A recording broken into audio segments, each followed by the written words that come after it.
Hey, y'all, it's Caleb Lee Hutchinson on Backstage Pass on WSM, home of the Grand Ole Opry. And welcome inside the Backstage Pass, another Sunday morning. And if you guys are headed to church or getting up with your coffee right there, we appreciate you spending some time with us here on the Backstage Pass, powered by the Sports Guys podcast.com. It's a grand slam of music and sports, and we get to that too from time to time here on the show toward the end of it too as well. But pleased to be welcomed here as another show rolls around. These Sundays come fast. We get to feature certain artists per month here on AM 650 WSM, the home of the Grand Ole Opry. And you know this gentleman very well. He was once on American Idol. He's done a lot of those reality competitions out there. Caleb Lee Hutchinson to the show. Caleb, how you doing, man? Doing very well. Very honored to be here. And definitely, looking back, just 2018, a little competition called American Idol. Yeah. Was a great story to tell for you. And I'm sure it was a whirlwind. And looking back, I mean, you think about the time that flies here. We're at 2024, and we're saying 6, 7, 8 years now since it's come around. As you look back and think about some of those memories and how far you went in that competition, tell me what best comes to mind. It's a tough question. I mean, honestly, it feels like it's been longer than it even has, I'm sure. I think more than anything, I think enough time has happened where I just kind of look back on it really impressed that I was able to do that. Mm-hmm. Like, I look at it now and be like, man, I don't know. Like, that would be, I don't know if I could do it. So, I used to dislike watching because it felt like, looking at your high school pictures or something. Mm-hmm. There was a disconnect there with me. But I've now gotten to the point where I can really appreciate it. It was pretty impressive. I don't know if I could do it now. And it's still going, no doubt, too. And, you guys had to pick a lot of different themes in there and choices and wardrobe choices and picking songs. And, of course, getting right in front of the judges and like millions of people watching around the nation to make sure week in and week out. That's just a tough competition. And that's a hell of a grind, right? Yeah. Well, I think I can't really speak for any of the other, seasons and stuff, but I know ours, we were all really close for the most part. So best I can recall, like I never got wrapped up in the whole competitive aspect of it. I just kind of figured it would go how it went. But I really enjoyed everyone I got to work with and spend time with. And, I'm connected to a lot of those people to this day. So, yeah, it's weird. I fully understand that framework of it. But looking back, I don't think I ever was like in this real, like, I got to beat them type thing. Mm-hmm. It was just like, oh, another week. Let's see what we can do. So, I love it too. Well, hey, anybody knows your background. I mean, growing up there, like I said, Georgia boy, and kind of living on a lot of those old school type of records and old school sounds. Mm-hmm. What I love about you, and you kind of get the feel, is you got a lot of Johnny Cash in your music, and definitely it's a little bit of that Elvis Presley kind of sound. I know you grew up with one of those karaoke machines at Backstory too. Oh, yeah. Tell everybody that may not know just the love for music from a young age, and you started songwriting at a very young age too. Yeah.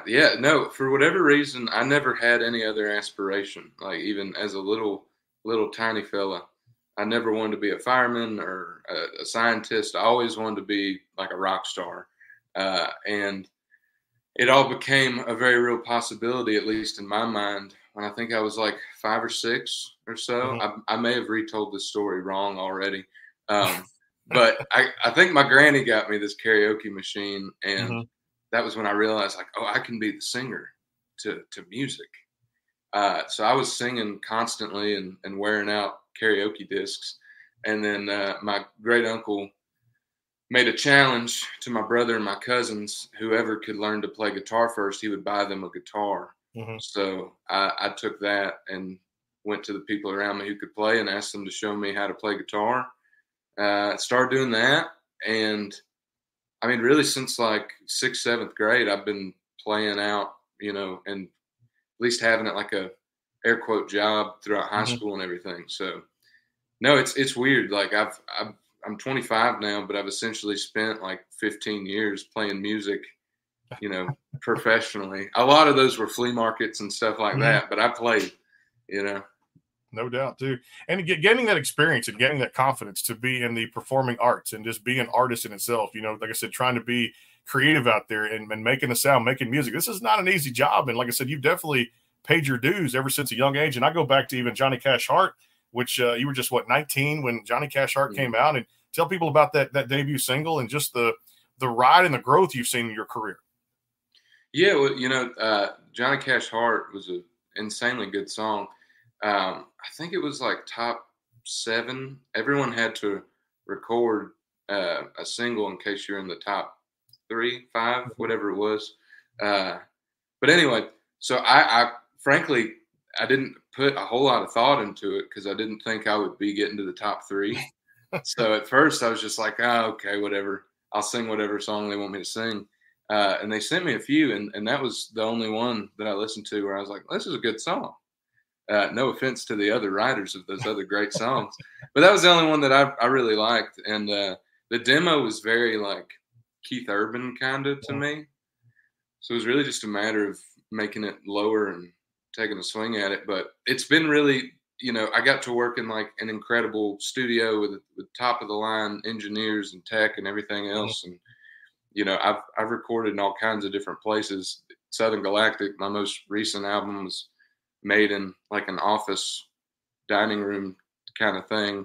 But man, like I think it's really I've got to learn a lot that I'm really not even qualified to be trying to learn, but just from being around experts.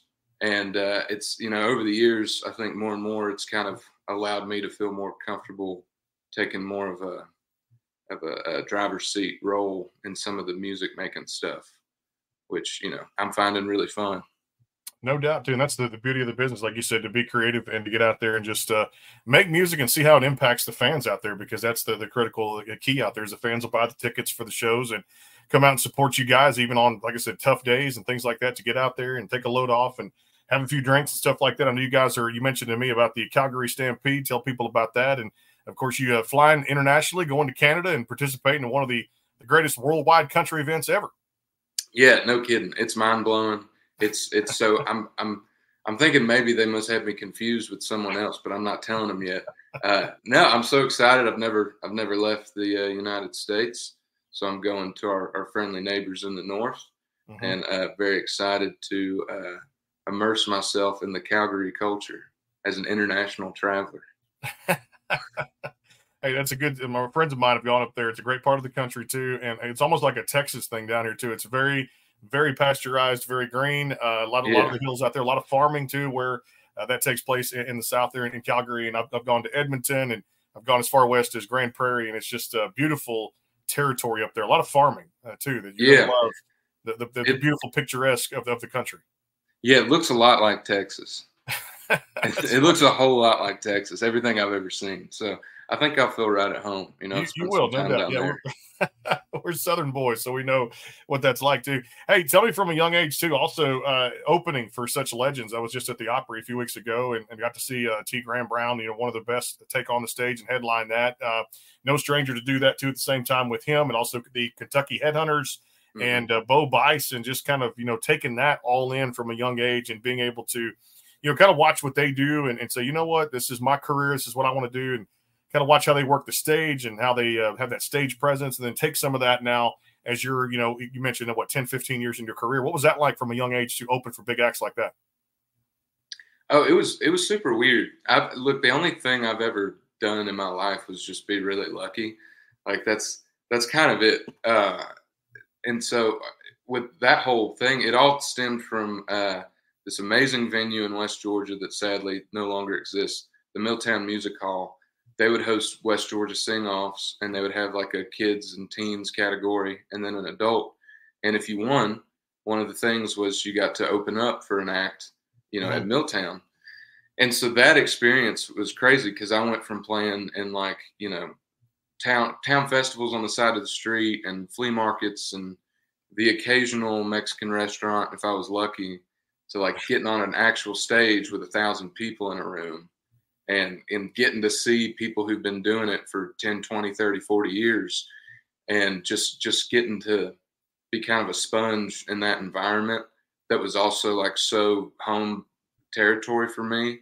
It was a really great experience. And I think it kind of, early on made me realize that like celebrities aren't anything special other than like being well known for the thing they do. Yeah. Like when I remember being on like Idol and The Voice and stuff, like you'd have these people freaking out about like, we're going to see Luke Bryan, like he's going to be there. And I'm like, yeah, you know, he's like a person, like born from a mother just like you and me, you know, bleeds red, hair. He's a normal guy. And I think that probably kept me from embarrassing myself a lot. I've only messed up and embarrassed myself a few times, but I'm sure it would have been hundreds had I not had that experience. That's what it's all about, gaining that knowledge and gaining that experience from that too. And just like you said, keeping the fire, keeping the hunger around too. Well, I tell you what, we got to play one off the record right now here on AM 650 WSM from the great Caleb Lee Hutchinson. And it's the new album, Southern Galactic. It came out in October of last year. If you guys have not heard these songs, it's a different spin on country music. I love it too. And it's got his own personal flavor on it. It's called Silverado. Here it is on WSM AM 650, the home of the Grand Ole Opry.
If you told me, let's put this thing in fifth gear.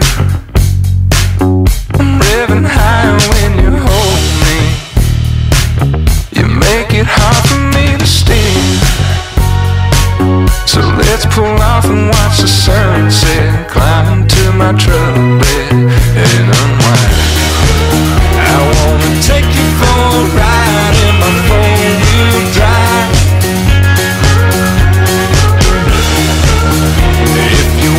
Get high, let me help you climb in the passenger side of mine.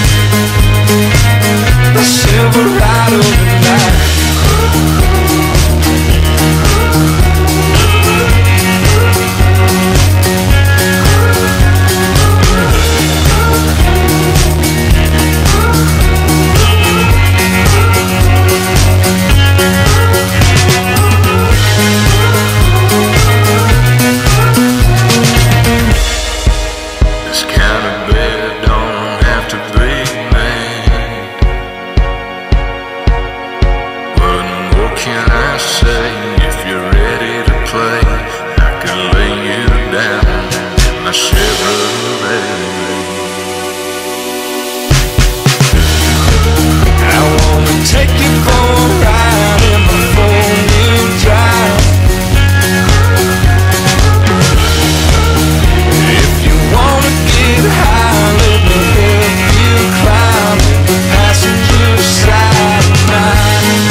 The Kane and Gordon Show is a 2-hour show playing the best in country music. So check it out at theCaneandGordonShow.com. Again, that is theCaneandGordonShow.com. Go behind the scenes with some of the biggest artists in music today with the Backstage Pass, powered by the SportsGuysPodcast.com. Join Brandon Morrill and his co-host Kirsty Krause as they talk to rising stars and legends about their music careers. Listen to their latest tracks and learn fun facts about the men and women behind the music you love. And be sure to tune into the Backstage Pass Monday through Friday from 3:30 to 6:30, powered by the SportsGuysPodcast.com. And welcome into the Backstage Pass. And that's usually when we record shows or go live out there on the social media too, but you can always catch us out there too every Sunday morning on WSM AM 650, the home of the Grand Ole Opry from 5:30 a.m. to 6 a.m. And of course, this week, our guest Caleb Lee Hutchinson talking about Southern Galactic and a lot more. So let's dive really into this album, Caleb, because I love it. I mentioned the different feel that it has too, and it's like almost this futuristic style of country music being galactic too. But Silverado, man, this has a really good spin on this song. Yeah, thank you very much. Silverado was the last song that we wrote for the album. And full credit to Corey, my producer. He made like that kind of like the bass groove, super like cool and funky. And he sent it to me and he's like, I don't know what this is. I don't know if it'd work on your album. And we sat down with it one night and just kind of wrote it. And it was really fun because, you know, I'm not a country singer who has a lot of songs about trucks.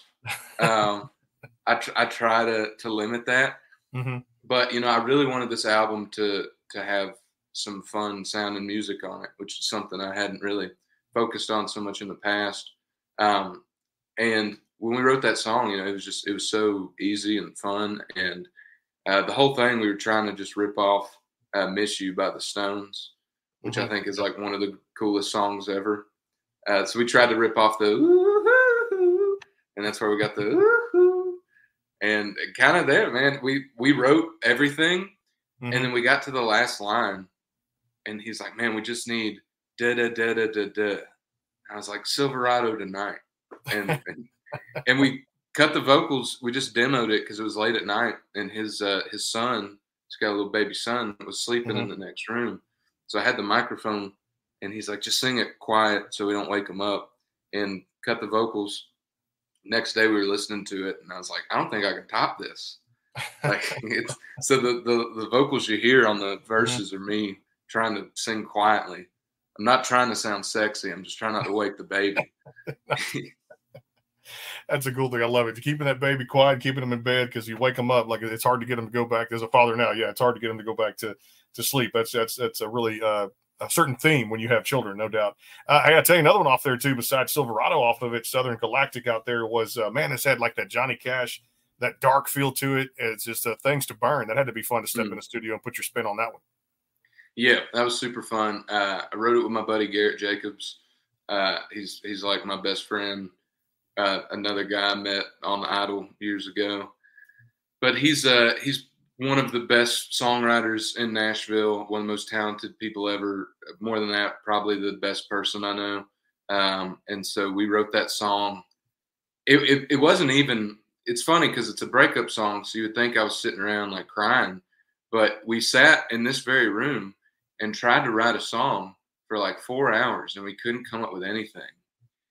And he was like, man, why don't we just go to Kroger and get some Diet Coke? You know, like, let's crack a few cold ones and just see if that helps. And that's not code. It was Diet Coke. And so we pulled back in the driveway, and I had a bunch of boxes and stuff in my backyard because, you know, I'm from the country. I don't care what the neighborhood thinks. And he goes, man, what are you going to do with those? I was like, I don't know, dude. I got a long list of stuff I need to burn. And he was like, let's write that song. And I was like, no, we can't do that. We can't have one of those stupid cliche songwriting moments. But we did. Yeah. And yeah, we wrote that song. It was super fun, and putting it, you know, recording it. It was so easy to do, I think, from a production standpoint, just because the song so clearly tells you what it is. The whole like vibe of it, that kind of swampy country. It's my favorite. So it was a blast. And I love the fact that what your producers and your studio engineers did, because this was unlike any album that I've heard in the past. And like I said, everybody's got their own different kind of spin on the way they kind of put their music and the final product comes out. But you had to be pleased with the way the sound engineers and the producers kind of really put those different sound effects and those kind of special effects into specific songs? Yeah, no, it's one man. It's his artist name is Titanic Sinclair. The name his mama gave him is Corey Mixter, but he is so ridiculously talented. If you even kind of like this album, it all goes to him. I mean, he played pretty much all the instruments, recorded everything, mixed everything, oversaw mastering. Like, he is the MVP. And it's crazy for me because I found his music and his work when I was like 15 years old. And, you know, almost 10 years later, he's making my debut album. So it was all very surreal, and I owe him the world. And we'll always forever owe him. Hey, it's those studio engineers, those producers, man, that, like you said, make it come to life too. And like you lay down some tracks and they do the rest, the expertise. That's what they're good at too. Well, time to play another one here off the album Southern Galactic from Caleb Lee Hutchinson. It's out there. It's called Used To here on AM 650 WSM, the home of the Grand Ole Opry. Enjoy.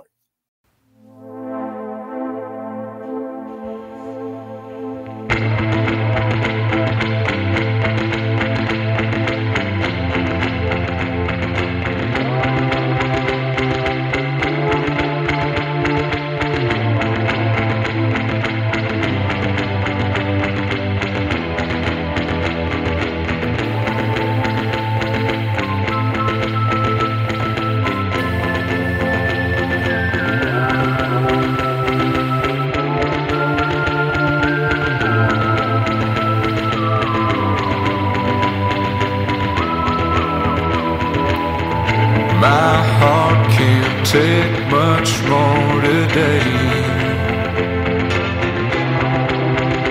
Yeah, I've drug it through the mud, through the tears of sweat and blood, but this little light of love won't fade.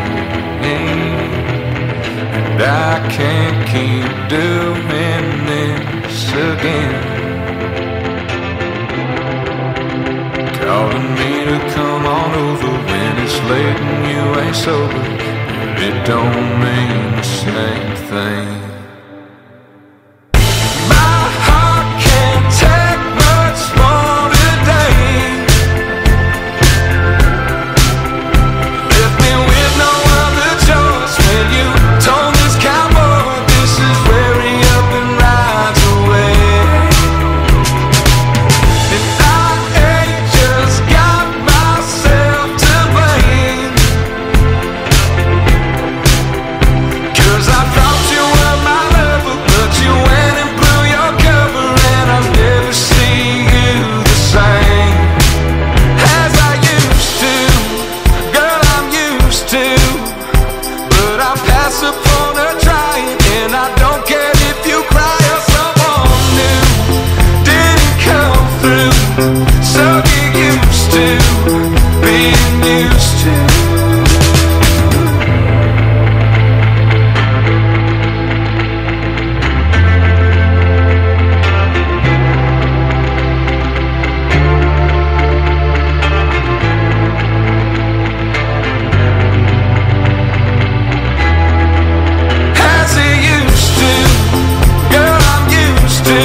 Sports Talk 790, 6 to 10, Monday through Friday in Houston.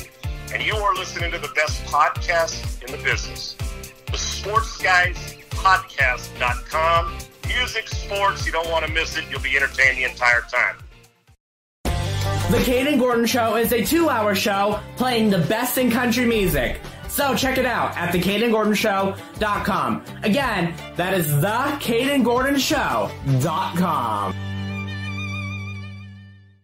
And back here at Sunday morning inside WSM, of course, here in Texas, of course, but we're coming to you out there in Nashville, AM 650 WSM, the home of the Grand Ole Opry right there. You can listen to the broadcast every night at 7 o'clock that there's a show. And, of course, I know iHeart out there and WSMradio.com, and you actually download, I listen to it a lot, the WSM Radio app. Pleased to be a part of the lineup now and take on this new adventure with one of the greatest radio stations in the world, if not the greatest out there, too. AM 650 WSM, the home of the Backstage Pass, powered by the Sports Guys Podcast.com. Back here with Caleb Lee Hutchinson on the show. Used to. Good feel to it. This was one that I'm sure had to be fun to make off of a Southern Galactic. Super fun. Yeah. Corey, my producer, made the whole track that you hear in the beginning, the super Western feeling thing. Yeah, it was so fun. I started writing it, and I remember my concern being like, I don't want this to be too cliche, just do the full Western route. And he brought that magic, and made it this kind of weird rock, funk, country, Western, whatever it is. It's super cool. That's all I know. I listened back to it and I was like, oh, this is way too cool to be something I did, but we did it. So I'll take it. You take it, no doubt, too. Hey, another cool song I loved when you got to collaborate, since collaboration is becoming more of a really important part of the industry right now. Jesse Wilson, good friend of mine, good friend of the show, and just a great artist in her own right, too. Airstream Dreams. Now, how did this come about, the collaboration here? Because, man, both of you guys vocally, killed it on that single. Oh, thank you. Yeah, no, it was pretty much right when we met. I ended up playing a show with her. And we were driving there, and she saw an Airstream and said Airstream Dreams. And I was kind of making fun of it because, I'm a boy. And I was like, oh, that's a country song title. And I was like, you know what? That actually ain't that bad. Mm-hmm. And we wrote the song, and, we recorded it here in Nashville with the folks that she works with. And it was super easy, really great, classic kind of song. So I'm honored to have been part of it. The cool thing about the record is it's a lot of fun. That's the theme of it, too, because you don't take anything seriously. Everything from all the tracks on there, too, from all this. If you guys want to check it out, it's across all the DSPs out there, too, at the same time, from Caleb Lee Hutchinson, the album Southern Galactic. You can also check out CalebLeeHutchinson.com for tour dates and merchandise and all that good stuff out there, too. All right, I got to have a little fun. You're a Southern boy. So am I. I love baseball, love my football. You got to tell me your teams, my friend. Is it NFL, MLB, NBA, college sports? Tell me who you root for. I'm a big Atlanta Braves fan. Okay. And I'm a big Dogs fan, UGA. But frankly, I don't watch the NFL a ton. I never had. It was easy for me to get into college football when I was younger. Yeah, those are my two. Those are my main things I'm riding for. And then, of course, anything in Nashville where they want me to come to their stadium, I'm like, you know what? I like Vandy. Sure. Black and gold looks pretty good. Love my Titans. They want me to come do the halftime show. Hey, I love this album. It's called Southern Galactic. It's across all those digital streaming platforms. Check him out at CalebLeeHutchinson.com for more good stuff out there, too, with merchandise and tour dates. Hey, best of luck with the Calgary Stampede, my friend, and looking forward to all the new music coming out, and looking forward to doing this again. Hope you had a great time. Hey, thank you very much. Thank you for your time. I appreciate it.